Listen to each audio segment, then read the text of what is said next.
En début d'année est sorti Le cœur des sardinières, une BD retraçant un événement rendant hommage aux ouvrières victorieuses qui, pendant 47 jours, ont fait grève. En plus d'être une histoire intéressante avec beaucoup de suspense, elle est inspirante pour penser les victoires syndicales et féministes. Je voulais vous en faire un résumé. En 1924, Douarnenez en Bretagne, les femmes travaillent en usine essentiellement dans les conserveries de sardines et les hommes sont marins. Il y a 23 conserveries, rien qu'à Douarnenez. Les femmes sont sardinières de génération en génération. Les conditions de travail sont très dures, les cadences sont vives, les ouvrières ne sont pas payées correctement, les journées sont toujours plus longues et les 8 heures ne sont pas respectées. C'est aussi l'époque où les patrons se soucient bien peu des lois. Par exemple, beaucoup d'enfants entraient à l'usine à 11 ou 12 ans, voire même plus tôt, sous l'âge légal. Lorsque les femmes travaillaient dans les usines, il n'était pas rare qu'elles chantaient en chœur pour se donner du courage et oublier leur malheur. Un jour, 2 femmes ont été licenciées parce qu'elles chantaient « Saluez et riches et heureux », un chant anarchiste qui dénonce les mauvaises conditions de travail et l'exploitation des ouvriers par les riches patrons.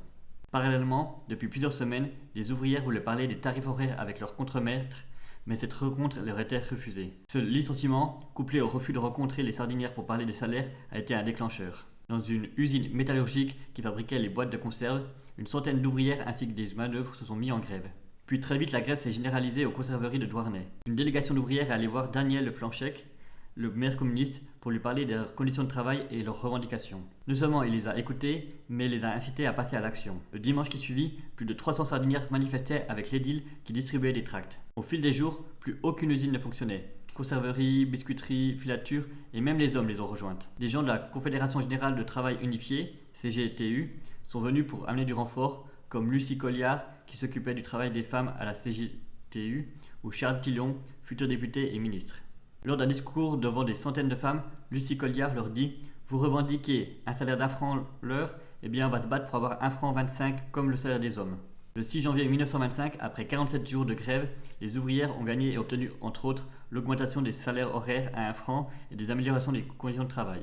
Mais cela ne s'est pas fait sans difficulté. Les patrons d'usines unis ont porté plainte contre le maire communiste car trop enclin à défendre les grévistes. Il fut même démis de ses fonctions par le préfet pour 1 mois. Ensuite, ils tentèrent de faire peur aux grévistes, de les diffamer en diffusant massivement un journal d'un syndicat patronal, d'intercepter les vivres qu'offraient les agriculteurs en solidarité, pensant que si la faim se faisait sentir, les grévistes se remettraient au boulot. Et puis, ils ont payé des briseurs de grève qui ont cherché à assassiner Daniel Flanschek. Mais les travailleuses et travailleurs ont montré qu'unis, solidaires et déterminés, rien ne les arrêterait. Non seulement ce fut une victoire syndicale, mais au printemps, lors des élections municipales, la liste communiste fait carton plein.